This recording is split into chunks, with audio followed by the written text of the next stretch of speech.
there's like an op to make Iranians not trust me. They tell the Iranians I'm Mossad. They tell the Israelis I'm IRGC. It's very particular. These people are very sophisticated at disinformation, bro. These people are not stupid. They know the sensitivities of each community. So they go to the Israeli community. They see Iranian guy like me who does have Muslims in his family, and they just say IRGC. When you have a man who's Iranian, who is Jewish, who is an American, who's pro-Trump, pro-Crown Prince Reza Pahlavi, and who thinks Benjamin Netanyahu is a hero. They go after voices that break their narrative. I break their narrative. Right now, something is shifting, not just in the Middle East, but in how people around the world are talking about Israel. The war with Iran is escalating. Voices that once supported Israel are now questioning it or turning on it entirely. And across media, politics, and social platforms, completely different narratives are competing for attention. So today, I wanted to sit down with someone who's been right in the middle of these conversations, someone who has spoken out, taken criticism from multiple sides, and is trying to make sense of what's really happening beneath the surface. Nima Yamini, thank you for being here. Thank you, man. Thank you for having me. And you do fantastic at speaking up for Israel. So my respect to you with that big YouTube plaque behind you, bro. Thank you. Keep it up. Thank you. Honor to be here. You've built an audience online.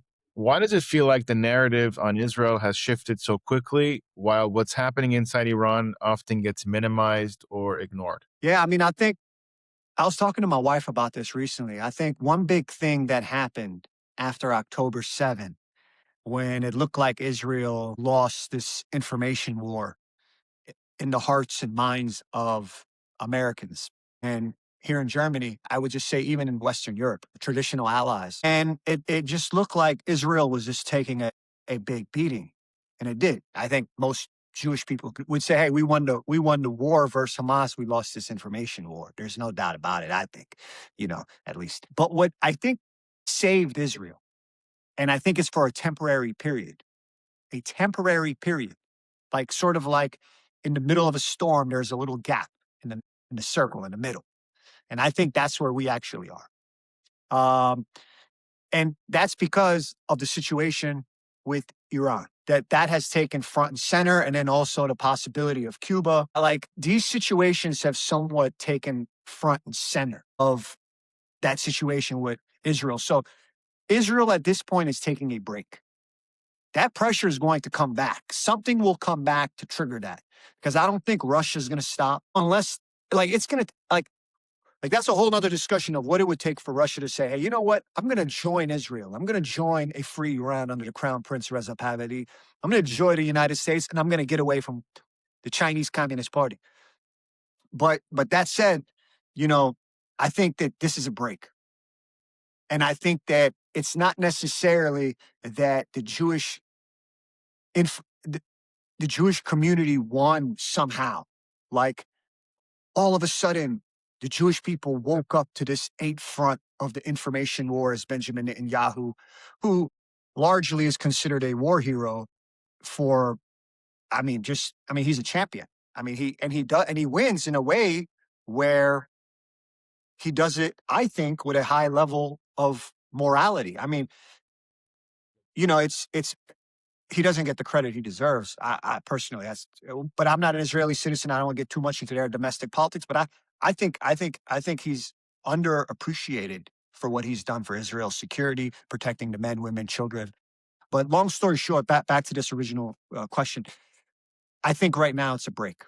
They lost the information war for a variety of variables.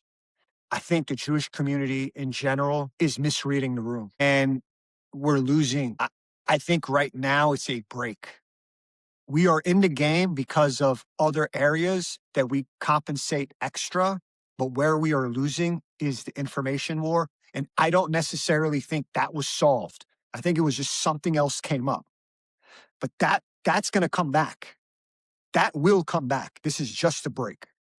This is just a break. Does it surprise you that people that once used to support Israel are now questioning it or even turning against it? I have a friend of mine, and I would say, although he says things to defend Israel, he's definitely critical of Israel. And he made a comment recently, and he said, I don't like Tucker Carlson. I agreed with that. But then he said, I don't like Mark Levin. When I thought about it, I thought to myself, he's a Greek American. He's a Greek American. To discount him, and he lives in a part of Long Island near Great Neck, which is a big Iranian Jewish community, like he pretty much, yeah, he knows Jews. Yeah, it's not like he's, I, but I think he made a fair point for a lot of Americans. And that's, hey, I'm not Jewish. I'm not Israeli, or I'm not Qatari. I'm not Palestinian. Um, I'm not Catholic. I'm not, maybe I don't have as much interest in, I'm Korean American. I don't care about the Middle East. I'm a German American. I don't care about the Middle East. Maybe he's an atheist. He's not even an evangelical Christian. So I can empathize why a lot of Americans are getting critical. At the same point, one American can make a statement like that. But make no mistake, a country like Russia and Iran are basically competing for gold in the Super Bowl of disinformation to destroy, divide, and demoralize the United States.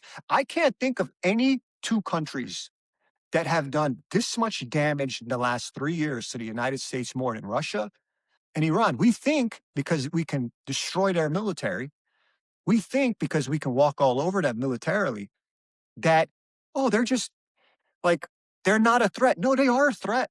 They are a threat when they can come to the United States, do a full offense on our lobbying, they can do a full offense on our schools, they can do a full offense on our media. And the best part, they completely make it illegal for you and me as Americans to go there and do the same thing. So there's no reciprocity. And the more I talk about this, I feel like I'm screaming in a room where other Americans are not saying, hey, maybe we should get reciprocity. But you know what? When I say this, all it takes is one American or bot account to say, yeah, but we're free speech. I know we're free speech. I'm not discounting the fact that we're free speech. I love free speech. For an American citizen, I love free speech. But then they can make the argument of, yeah, but that's foreign press. And then it starts going down a slippery slope. Look, I don't have all the answers, and I don't have a JD. I don't understand jurisprudence. I'm not a constitutional expert, but I do think there is a way that we protect the free speech of all Americans. We keep a free press, which is an American value, but we also safeguard our country so it is not open borders in our education, open borders in our schools, open borders in our media, where we do this based on good faith. But when Russia does it, we have this guy named Trita Parsi in the Iranian American community. He's essentially an IRGC agent inside of Washington. It's like, hey, imagine an IRGC agent has a home in like Fairfax, Virginia, which is a suburb west of Washington. He drives 30 minutes, goes to Washington, and then gets involved with lobbying politicians. Okay, that's one front. Then he attacks our schools, our colleges. Okay, that's another front. Then he attacks our mainstream media. Okay, that's another front. Then he attacks our social media and our podcast. Okay, that's another front. And then they also got Qatar helping with the financing.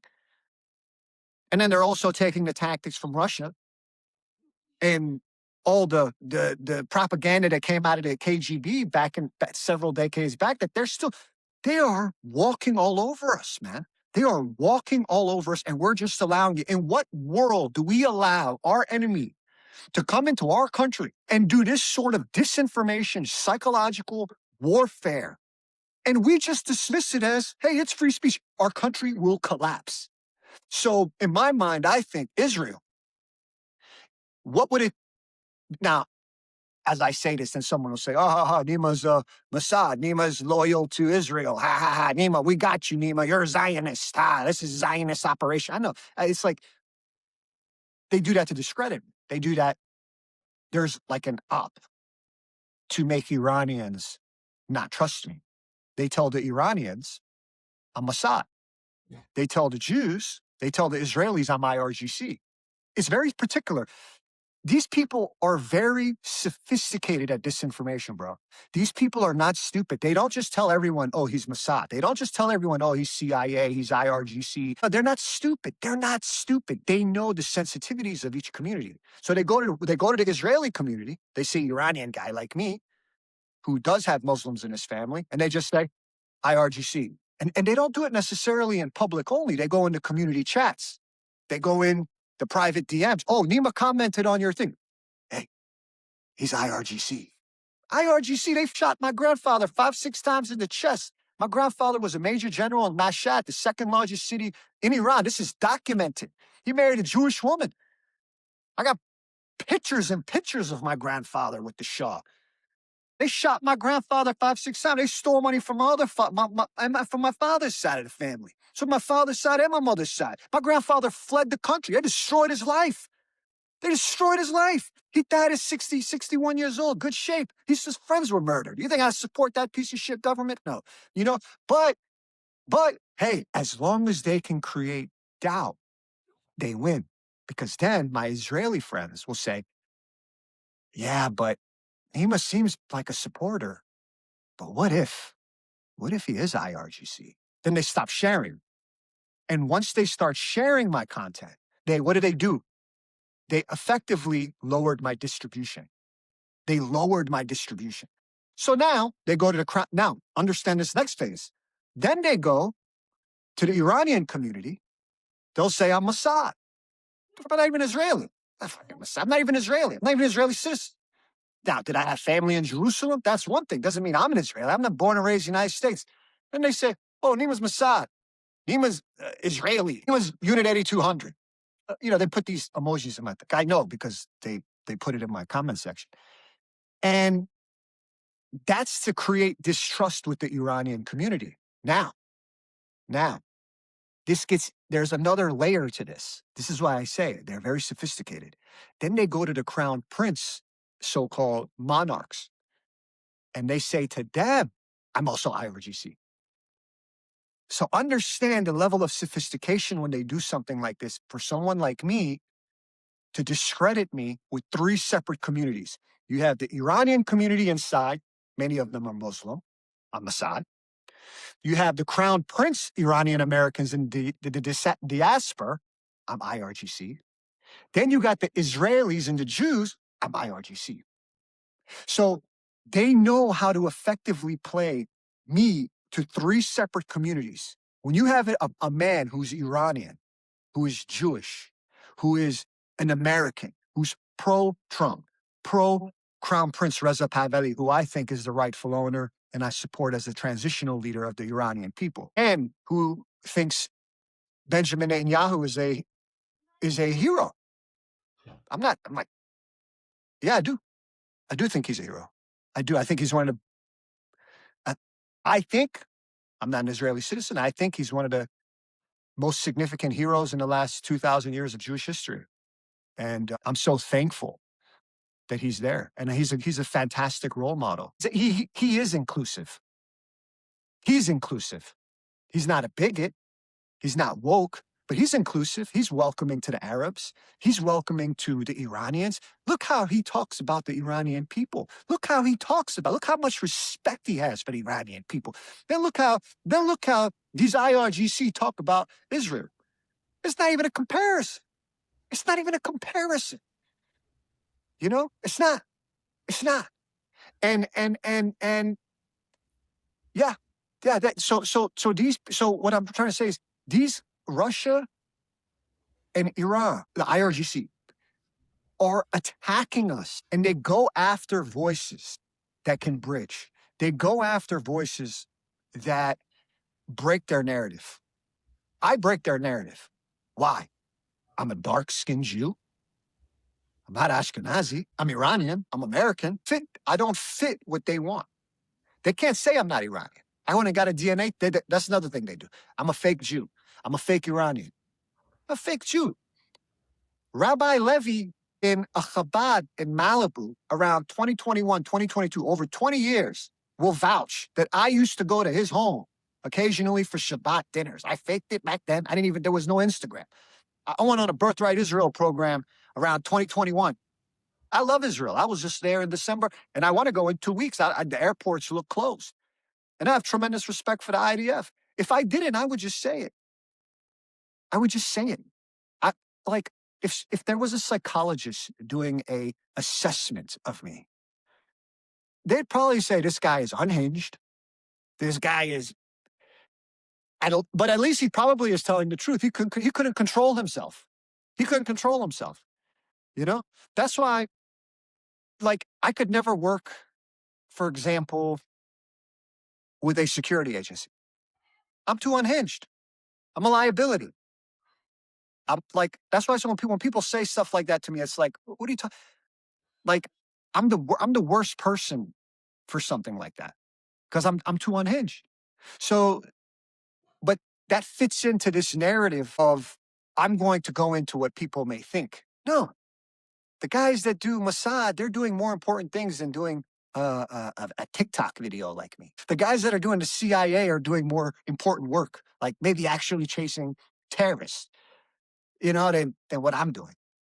So and the IRGC, what the heck like, in what world would I want it? Like, no, this is just not what they do. They take this like world. Those guys are like James Bond, but they use it to discredit someone like me. And by the way, I'm not the only one. They do this to a variety of people. You have fake Crown Prince Reza Pahlavi supporters. You have fake pro-Israel supporters. You got fake Trump supporters. And what they do is they infiltrate these communities. They go in these X spaces. They come off like anti-war. Then all of a sudden you find out the person, their father was in the IRGC. They don't tell you that. They don't disclose that. Bottom line, our reluctance to safeguard America is not sustainable. This was a long-winded answer of me saying it's not sustainable because Russia and Iran just completely make it illegal for us to even have this conversation to their citizens. I'm in defense. When you hear me talk, you think maybe this guy sounds defensive. You're right, I'm defensive because I'm the one taking the character assassinations. The character slander. But over there, they don't have to go in defense because they block us, bro. They block us. We don't have Foreign Minister of Iran comes to the United Foreign Minister of Iran gets a 10-minute talk on CBS to Americans, and then all of a sudden we have to explain and why Trump did this. But you think Marco Rubio could go to Iran on Iranian state TV and talk for 10 minutes? No, bro. In Iran for over 30 days, they don't even have the internet. They can't even go check their Instagram page, let alone make a story that their sister was just raped by 5 Iraqi Arabs in her own country. We've spoken a lot about the IRGC. What do people in the West not understand about what they've done to the Iranian people and what they're continuing to do to the Iranian people? Yeah, so like the IRGC is like this military wing. They basically just report to the supreme leader, right? And I don't know if how many people that are looking at this have ever been to Iran. I've been to Iran. And when you look at the guys, like the military guys, they look like Al Qaeda, bro. Like they look like it's sort of bizarre because it's like when you look at a group of them, like they're militant, locked in. It's like you can look at like 10 guys, like Al Qaeda guys, on your corner, but they're actually not getting arrested. No, they're enforcing the law. It's crazy. It's crazy to have that situation. It's conceptually for someone to listen to this and say, like, I understand that. Like, I get it. It sounds very simple. It sounds like it's common sense what I'm saying. However, to have one country where that guy is enforcing the law, and then you have another country where you arrest someone like that, and they're both in the world. And I think that's one of those things where you truly have to go there. You have to go to both countries to understand that with depth. I think the Israelis understand that. I think the Emiratis understand that because they sort of have people from a variety of communities. Israelis, like I feel like the Israelis are so ahead of the curve because they're like the cowboys, right? Like if you go to Israel and you go and you get a cup of coffee, the guy got strapped. The guy's strapped. Like the manager of the cafe is strapped. You know, you got another guy sitting next to you has an assault rifle. Like it's such a militant culture. And then you got this like militant culture, but on the flip side of it, it's so safe. You can walk in Tel Aviv, okay, midnight, and it's safe. It's actually safe. But what's the danger of Israel is, at least for me, is their terrorism. But the actual people, it's not the people. It's not like, oh, there's a Jew that's gonna come and rob me. I'm not saying it never happens and this is a generalization. I'm just saying that in general, the country is very safe. But people are also strapped. And they know, for example, I went to Israel just a few months back. Okay. I was there and I was having lunch and I noticed a lot of Indian people. Indians. Now, if you would have went to Israel 5 years back, you may not have looked at so many Indians. I asked my friend. I asked him. A great guy. He's the chairman of this wonderful organization called Batar Worldwide. His name is Ron Tennyson. And he does a lot for Israel. He actually left the United States to go to Israel. And Ron said to me, he said, yeah, after the October 7th, once the war started, they start bringing in Indians, not the Palestinians, because the Palestinians were doing so much terrorism. So what do? They bring in Indians. Why? Because the Indians don't cause a problem, bro. They're not causing problems. They come in there respectful. India and Israel have such a beautiful relationship, have a beautiful friendship. It makes sense because the Israelis and the Indians both understand terrorism. You talk to an Indian, say in the northwestern part, not far from Punjab and all that area. You talk to a Sikh, you talk to an Indian. They understand terrorism because of the Pakistanis. They understand that.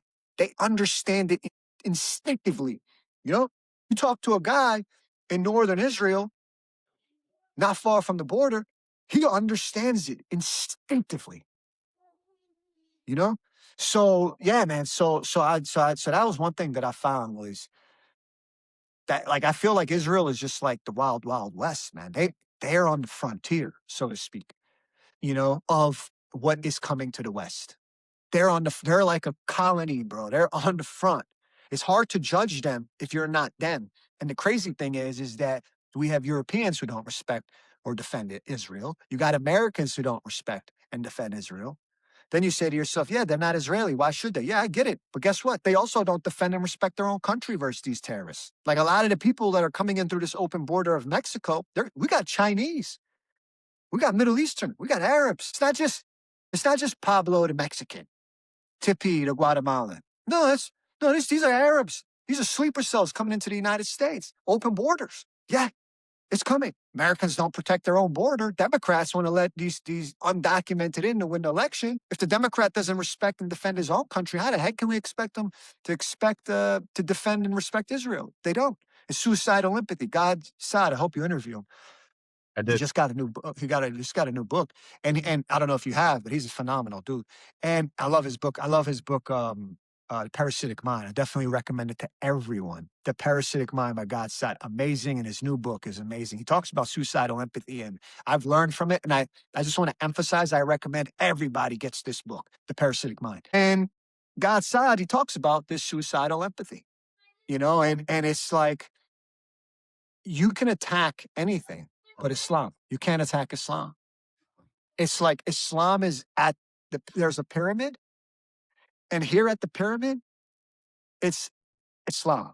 And it's crazy that we've made this country in such a way where, in fact, Islam is so protected. And then they gaslight you to say it's just the Jews. It's actually not, because the Jews get disrespected front and center. But if you go to the schools, Islam is so protected. It's so protected. So, and then they'll say the Jews are trying to distract us by putting attention, the Zionists, on the Muslims. The Zionists and the Jews don't need to do that.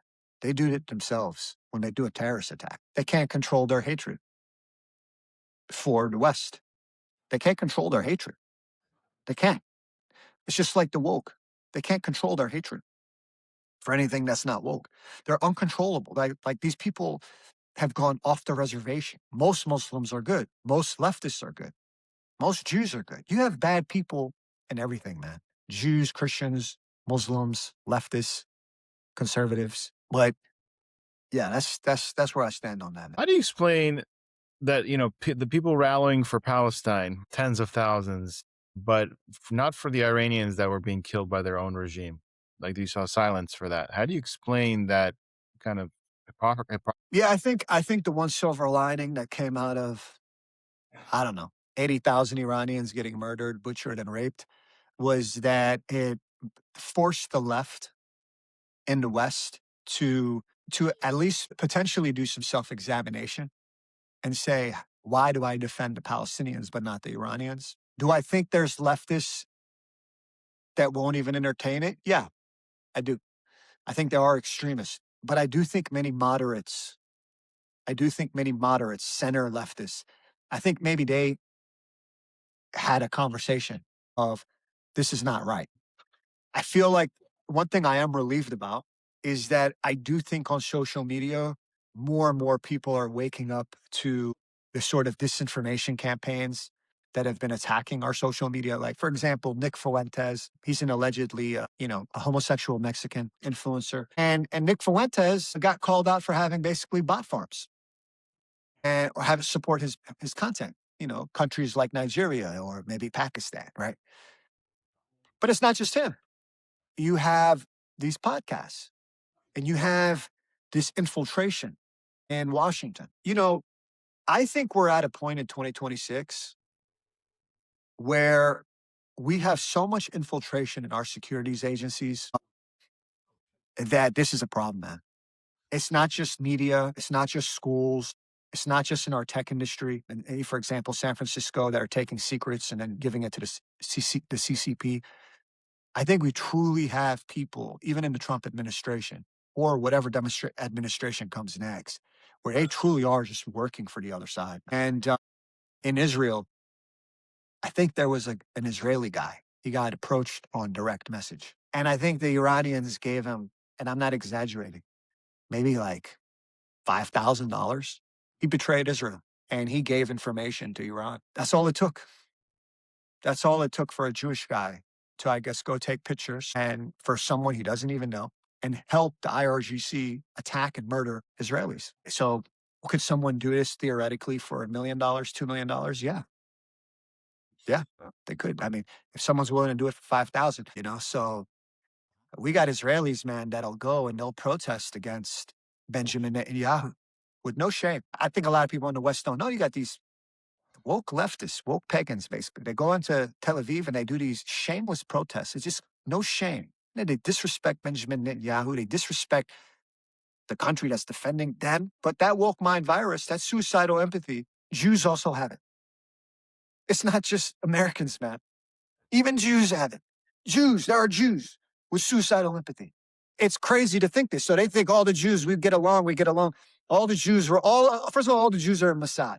Every Jew's in Mossad. We have 15 million people in Mossad. And out of the 15 million Jews in Mossad, we all get together on Friday night from 8 to 8:15 to discuss our worldwide cabal of how we control the world. It doesn't exist. No, we actually have woke leftists, Jews, yes, Jews, Israelis that are so against the state of Israel. You would think you got guys like Dave Smith, you got guys like George Soros, look at these guys, man. You got this. There's a professor, I think, at Princeton. I forgot his name, and I don't want to say his name, even if I remember it. And the way he talks is with such hatred for Israel. And there's other guys, even if I think of their name, I don't want to say it. And I don't want to give them clout. And they hate Israel so much. I heard this one guy, Mizrahi guy. So a lot of people don't know Mizrahi and Ashkenazi. There's the European Jew and then there's the Middle Eastern Jew. In Israel, most Jews are not Ashkenazi. It's like 2/3 of the country is not Ashkenazi. they're more like me or like you. You know, they're more like neutral or more dark. But anyway, before I get my point here, this guy was talking about the Mizrahi, and he talks about it. It's not like me. Like I'll talk about the social inequalities within our community. I get a lot of people attack me for it, but I will. But when he does it with such hatred. I've called this guy out. I said to this guy last week or something like that. I said to him, I was like, man, pray to Hashem. Hashem is, I'm Jewish. Hashem, God. I say, pray to Hashem to basically remove the hatred and bigotry from your heart. Because the way he talked about the Ashkenazi was, man, it was just sheer hatred. It's one thing if you want to talk about the inequalities. Okay, that's fine. You want to talk about more Mizrahi are overrepresented in the combat brigades? I'm all with you. I'm with you. I'm with you. But you want to talk about, just blatant racism? It's disgusting. It's vile. And I'm not going to have anything to do with it. It's disgusting because the Ashkenazi is our brother, just like the Mizrahi, the Sephardim. We are brothers. We are brothers and sisters. We believe in Hashem. So, yeah. And I've never read in the Torah such bigotry and vile racism that this guy was doing. And this guy is basically he's basically sold himself to the guys who hate Israel. That's his audience. I guess he thinks somehow that they're going to spare him. They're not. Right? He's still a Jew. Like, he's still a Jew, bro. Like, there's nothing I can do. I can do everything. I can carry water. I can kiss their butt. I can do anything I want. But at the end of the day, I'm a Jew to them. Now, why do you think that the Iran war has become such a dividing line, especially on the right? You have voices saying this isn't America's war. Bibi dragged Trump into it and all that stuff. What do you have to say about, those people that's I think that what sounds cool in high school doesn't necessarily sound cool when you're a grown up, when you're an adult. Like when you're in high school, it sounds cool to have like a Toyota Camry, brand new, you're 16. But then maybe when you're a little bit older, you don't care about things like that. Or maybe if you do, you want a more fancier car. If you even care, maybe when you're older, you care more about your children's college education or something like that, right? I look at some things like childish. Like I think that's a childish way to look at it. It's that isolationism. Let's look at the root of that. The isolationism. So much of that comes from Russia. I keep talking about Russia because I admire how smart they are and the Iranians that they completely abuse us as Americans. I admire my abuser. I do. I admire how good they are at what they do. I admire it. I don't underestimate them. I think if they're given the runway for the next 10 years, they will destroy us, divide us, demoralize us, and it's only a matter of when the Chinese Communist Party moves on Taiwan. Now, some people say that communist China is a paper tiger. I don't know. But why take that risk? So this isolationism mindset, hey, I'm not fighting for Israel, or I'm not dying for Jews or Israel, or, why do we spend $1 billion on Israel and the hurricane that attacked North Carolina, Patty Jane didn't have $50,000 to fix her roof. That's all the Jews' fault. I mean, give me a break, bro. Like, we're talking about like 0.3% of our whole federal budget, but all of Patty's problems would get solved if we didn't help Israel. All of it. All of Patty's problems in Asheville, North Carolina after the hurricane would have been solved. She would have had that $50,000 roof. She would have had a butler come give her a massage. She would have had a Korean woman come give her a nice pedicure 2 days a week. Everything would have been solved for her. She would have got a $50 an hour raise at Target, her job. If we didn't give that little bit of money to Israel, who, by the way, as everyone knows, most of that, they buy stuff in the United States, which helps create jobs, and they give us intelligence. I know people like to downplay that because they're idiots. They're not idiots. It's idiotic to downplay the intelligence that we get from them. Look, if you want to attack, if you want to talk about the USS Cole, or you want to talk about, hey, you remember 45 years ago that Israel attacked this warship? Yeah. How about all the things these guys did to America intentionally? In the 1980s in Lebanon, these terrorists attacked an American base, bro. They attacked it. The French died. The American Marines died. They were in the Marine barracks. What's that? Nothing? Was that just like, did we just overlook that? These animals just attacked UAE. They just attacked military bases, what, in Saudi and Qatar? All of that's okay. But if there was one mistake that Israel maybe accidentally attacked, why the heck would they attack? Why the heck would Israel go out of their way to antagonize Christians? I literally did a video about 2 years back. I was in Jerusalem. I asked the Jews, I said, hey, Mr. Jew, when did you spit on a Christian?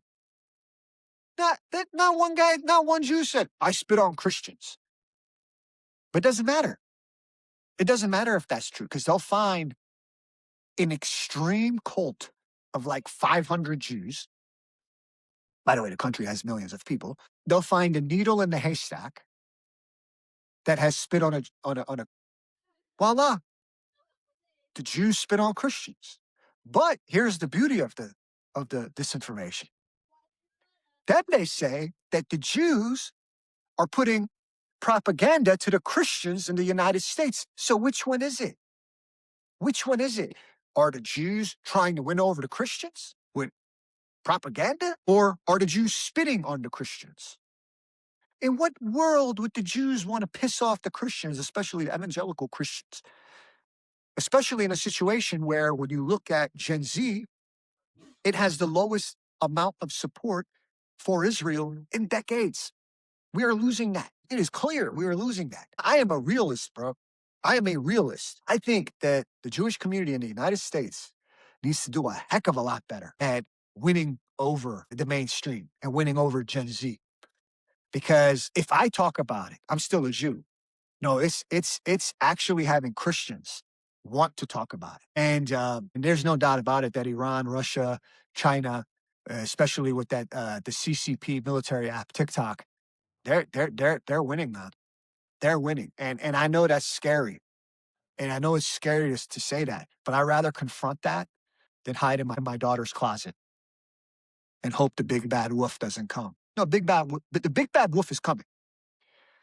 And Trump's not always here. Trump's not always here. Our enemy will tell you. Our enemy will tell you. Our enemy will tell me and you in our face, hey, pal, enjoy Trump. Because that's it. That's it. That's it. That's the last one you're getting for pro-Israel. And I'd much rather we have that sort of paranoia, because I think that's an accurate paranoia. I'd rather people look at this and say, I'm a little nervous, than I don't tell you and I sugarcoat this and I'm in this like denial and we don't do anything. And we hit that iceberg in 5 years, 10 years, because we're about to hit an iceberg as a Jewish community in America. This is not over. They will come back. We will get another attack in Israel. Much better we prepare now, because in about 3 years, Donnie's gone. When Donnie's gone, I would imagine we're getting a hostile president for Israel. I, if not this next election, the next one after that, we're going to have two leading presidential candidates, and they both are probably hostile to Israel. And we're going to look at our friends. We're going to look at friends we've had that we never looked at as Jew haters. Turn on us, close their doors, walk away, walk away. Look at the psychos come after us, they walk away. We find how lonely we actually are. We as Jews are going to discover, I already think like this. So I'm not saying this like, oh, Nima's an alarmist. Nima's paranoid. Maybe I am. But you go back to German history. There was this Jewish guy. I forgot his name. And he was trying to tell all the Jews, hey man, take these Nazis seriously. They thought he was crazy. They thought he was crazy. And I studied his life. He was a philosopher. And after about 10 years, he winded up going to, I think, Czech Republic or Hungary, one of these countries. And after Hitler was elected, they went there abroad. They killed him. He spent like the last 10 years getting ridiculed by his own community. That's how I feel. He got ridiculed by his own community. Spent about 10 years trying to help them. He said things they didn't want to hear. He got ridiculed. And then what thank you did he get? They killed him once Hitler got in power. And you know what Jews got away? The Jews that fled didn't get involved, didn't help any of the other Jews. They minded their own business. Maybe they enjoyed their last 10 years. That's how I feel. I feel like, you know what? Here I am sacrificing so much to help these Jews. But you know what? What can I do? I believe in Hashem. It's my duty to help others. I can't turn my back. Maybe I'm the sucker. Maybe I'm like that guy. Maybe. But I have to pray to God. And I can't turn away. I cannot do it. Others can do it. I can't. There's some things I know I can't do. I just cannot do it. But I know that I have to defend myself. I have to help myself. If I don't help myself, how can I help others? So I take some hits, man.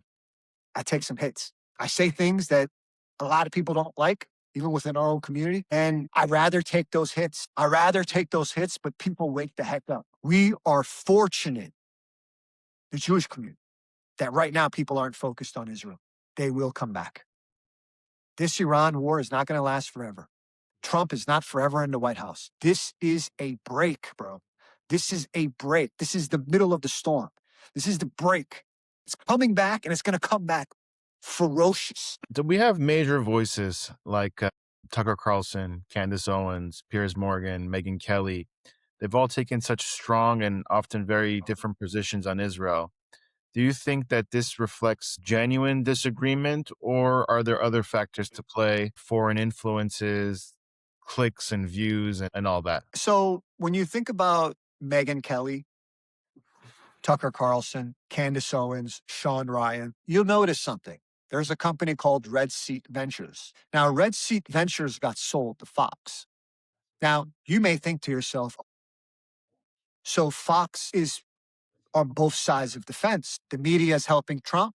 Then they got the podcast unit that's trashing Trump. They're undermining Trump. Possible.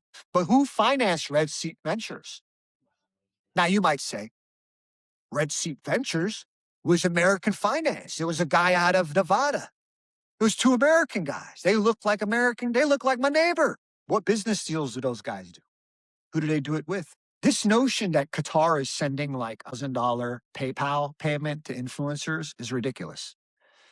This notion that people are getting a Cash App from Qatar is ridiculous. They're not stupid. They don't do it like that. They're not dumb.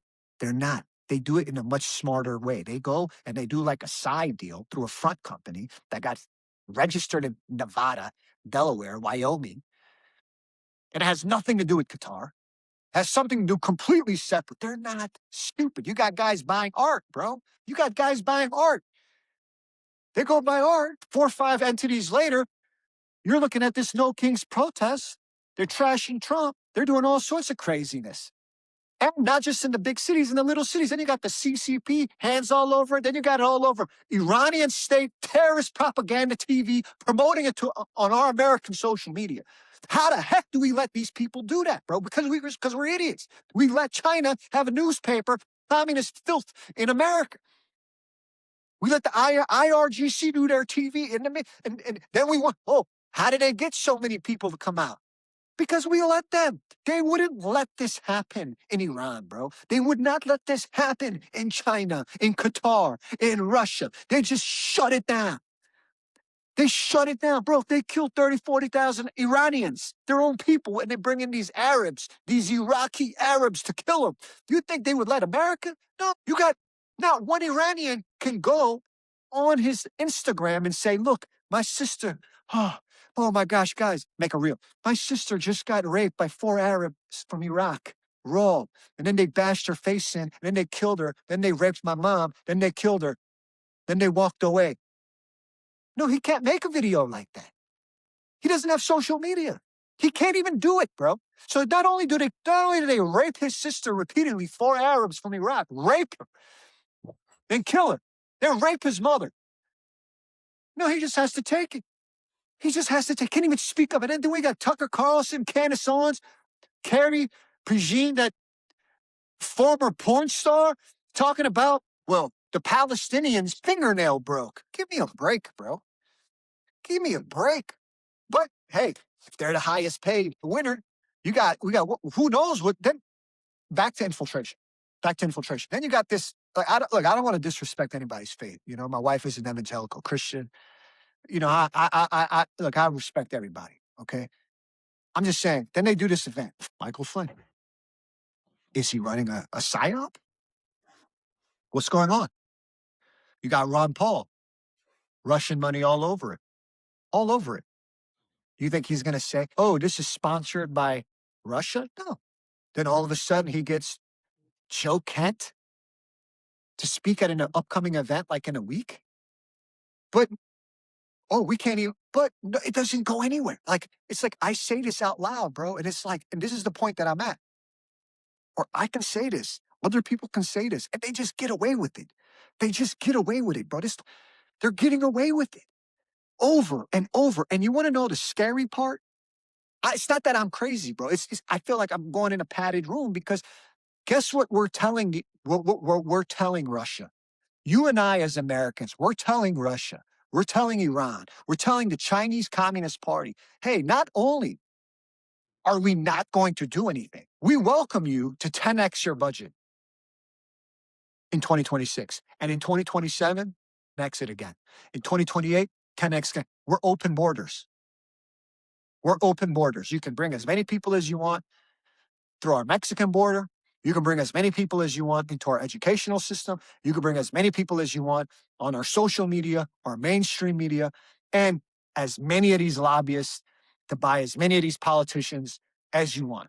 You can give money to Massey, but don't give a big contribution to Massey. Give small $7,000 payments to Massey, which was documented. And now the CIA has evidence that Turkey's Erdogan was paying podcasters. This is documented. Bro, it's not stuff I'm making up. You can go look this up. Anyone can go look this up. Why not? Can you blame Erdogan? I can't blame Erdogan. What a sharp guy. What a sharp guy. He says, you know what? Qatar is raping America. Chinese communists are there raping America. The Russians are raping America. The IRGC is raping America. Why can't I rape America? They don't push back. So he says, hey, you know what? I'm going to go give 10 influencers money or side deals so they can go rape them. Why not? You can't. Who's next, bro? Who's next? North Korea? We would take it from them. You'd think if North Korea didn't open up a 200, like anyone looking at this, I'm asking you, say in the comment section, if North Korea decided to spend $100 million to give to podcasters, would we do anything? No, we won't. Then all of a sudden, Tucker Carlson is talking about the innocent North Koreans who were subjugated to the racist South Korean imperialism.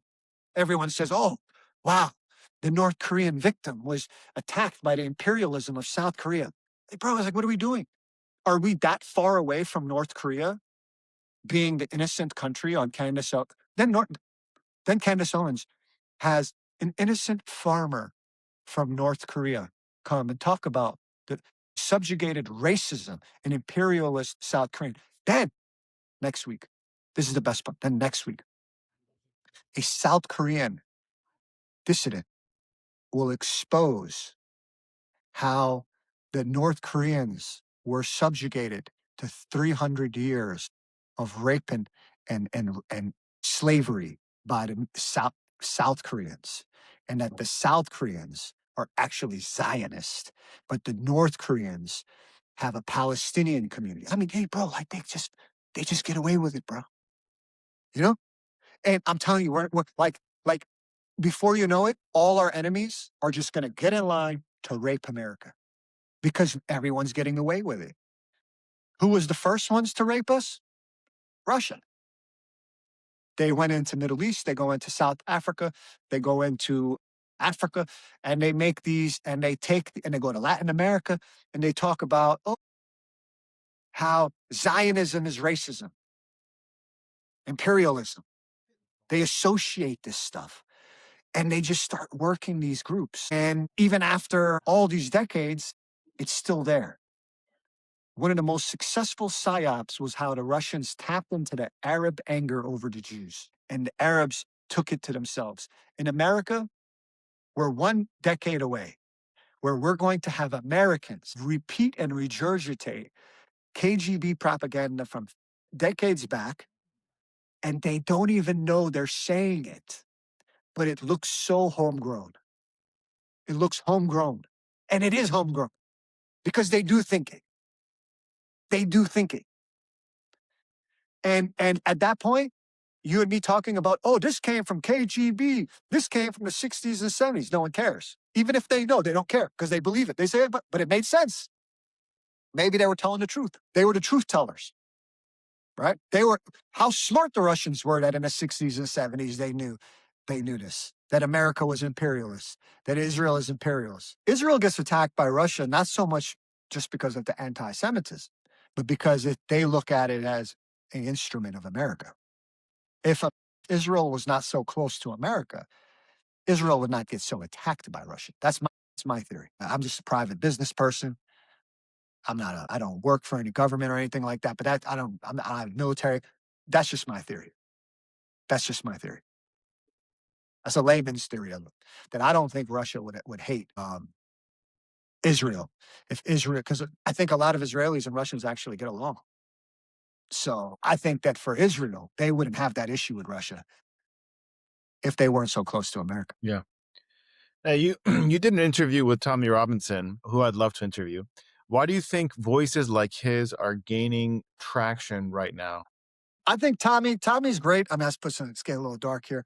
I think Tommy's great because Tommy has spoken up for his people for so long and he didn't get the respect he deserves. And I've been with Tommy in England where people just come up to him, not just in London. I'm talking about even even outside of London, like people just come up to him.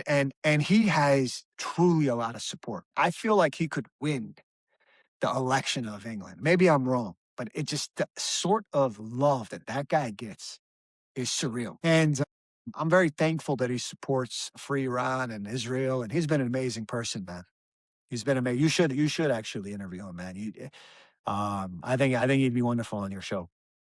Yeah. As we close, I want to ask you, what mistakes do you think that the pro-Israel voices are making online, and how do you think that we can, you know, do the PR better than we're doing now? I think one thing that Israel does very successfully is they have a variety of colors of Jews on their media. And I think that in the United States, because it's mostly Ashkenazi, we have pretty much exclusively Ashkenazi voices in the mainstream, like Mark Levin, like Ben Shapiro, like Barry Weiss. And I think that those three do a good job. I'm not going to say they don't do a good job. They do a good job to some extent with some audiences. But I think that when you take them out of those audiences, they're not nearly as effective. And I think that one of the best things they could do, and I'm going to do some shameless self promotion, is that they bring in a guy like me who's dark because they can't say to me I'm a white European colonializer of brown Palestinians. If someone didn't tell you I was Jewish, I blend right in. And here in Germany, I can go after this, walk around the Turkish area, the Arab area, and they look at me and I'm like another guy in the neighborhood, you know? But that's the thing. I'm Jewish. And I break the stereotype of this white European colonializer image. The woke cannot tell me I am this European Polish guy in Israel abusing the dark Palestinian. They can't. They can't. It doesn't work. And I think that not bringing in more darker voices on American media to represent the American Jewish community is one of the stupidest things that we do. It's one of the stupidest things that we do. Truly. I think a rebrand of Israel is long overdue. I think even having a darker prime minister. Look, I'm not an Israeli citizen. People get mad at me. No one likes when I talk. The Israelis do not like when I talk about their domestic issues, so I'm not going to do it. I've done it. I got a lot of pushback. I'm not going to do it anymore.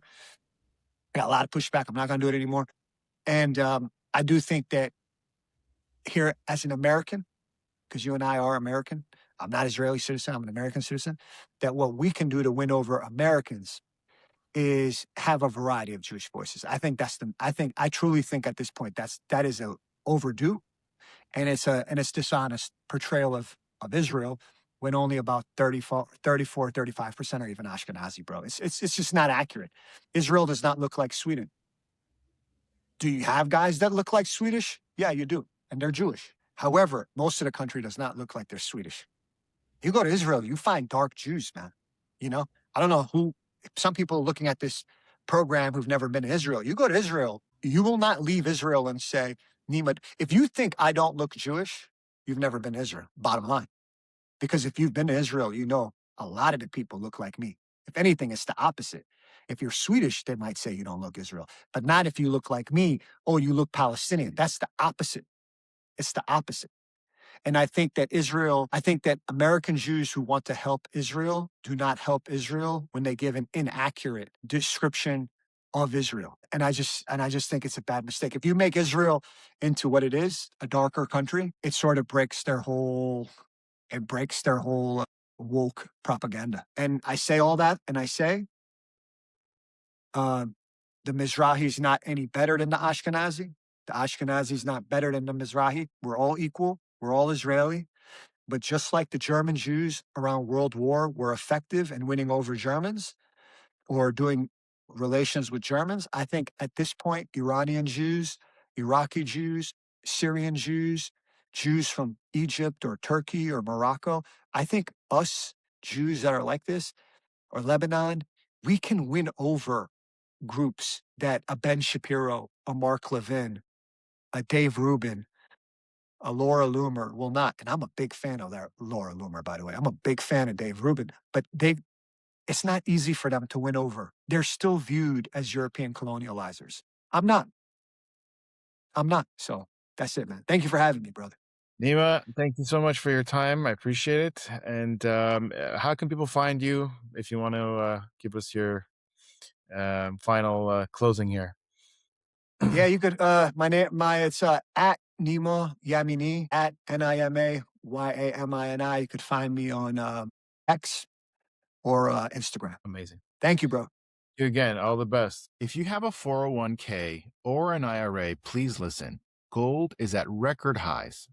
What many people don't know is this: you can move part of your retirement money legally and without tax penalties into physical gold you actually own. Alpha Omega Gold helps you do this through a gold IRA. Your gold is real, it is stored safely, it is in your name. Learn more at ao.gold/stand. Alpha Omega Gold is our sponsor, and they proudly stand with Israel.